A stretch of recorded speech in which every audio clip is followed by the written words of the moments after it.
This is the viscera of stomach with lesser and greater omentum and abdominal part of the oesophagus. এটা ধরার way হচ্ছে হাত পুরোটা একদম যতটুকু পসিবল ব্যান্ড করে ফেলতে হবে এবং এই জিনিসটা একদম ভার্টিক্যালি ভাবে থাকবে। এটা হচ্ছে কার্ডিয়াক, এটা হচ্ছে কার্ডিয়াক অরিফিস বা কার্ডিয়াক এন্ড, যেটা থাকবে হচ্ছে মিড লাইন থেকে 2.5 সেন্টিমিটার লেফটে, আর এটা হচ্ছে পাইলোরিক এন্ড, এটা থাকবে মিড লাইন থেকে 1.25 সেন্টিমিটার রাইটে। এইভাবে এটা হচ্ছে abdominal part of the oesophagus. Abdominal part of the ইসোফেগাসের লেন্থ হচ্ছে 1.25 সেন্টিমিটার। আর এখানের মধ্যে এটা হচ্ছে পাইলোরিক এন্ড, এটা হচ্ছে কার্ডিয়াক এন্ড। এখানে যে নচ, এটা হচ্ছে কার্ডিয়াক নচ, এটার একটা নাম হচ্ছে অ্যাঙ্গেল অফ হিজ। স্টোমাকের সাব ডিভিশন বলতে বললে নিচের থেকে উপরে উঠতে হবে। ফার্স্টে এখানে ইনসিসুর অ্যাঙ্গুলারিস আছে, পাইলোরিক নচ যেটা বা পাইলোরিক এন্ডে ইনসিসুর অ্যাঙ্গুলারিস। এই ইনসিসুর অ্যাঙ্গুলারিস থেকে একটা বালজিং পোর্শন আছে, বালজিং পোর্শনের লেফট এন্ড বরাবর যদি একটা অবলিক লাইন টানা হয়, বালজিং পোর্শনের লেফট এন্ড যে অবলিক লাইন টানা হবে এটা পাইলোরাস এবং বডিকে সেপারেট করবে।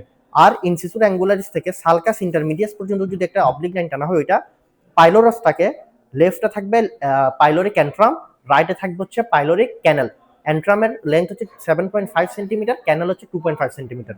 তাহলে ইনসিসুর অ্যাঙ্গুলারিস থেকে বালজিং এর লেফট এন্ড এটা হচ্ছে বডি আর ফান্ডা, বডি আর পাইলোরাস।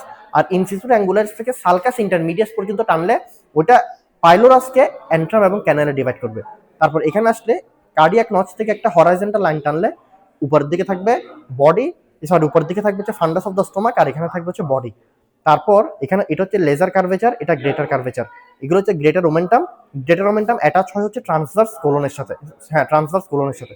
আর এটা হচ্ছে লেজার ওমেন্টাম, যেটা পোর্টা হ্যাপাটাইটিসের সাথে কানেক্ট করে।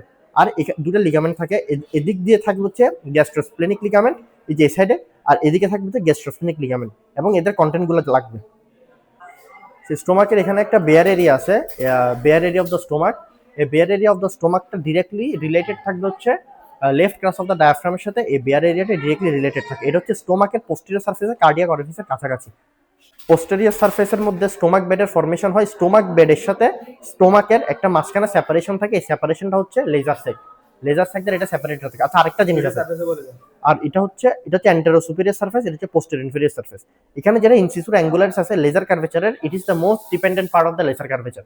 আর লেজার কার্ভেচার বরাবর হয় হচ্ছে গ্যাস্ট্রিক আলসার, গ্রেটার কার্ভেচার বরাবর হয় হচ্ছে কার্সিনোমা, গ্যাস্ট্রিক কার্সিনোমা।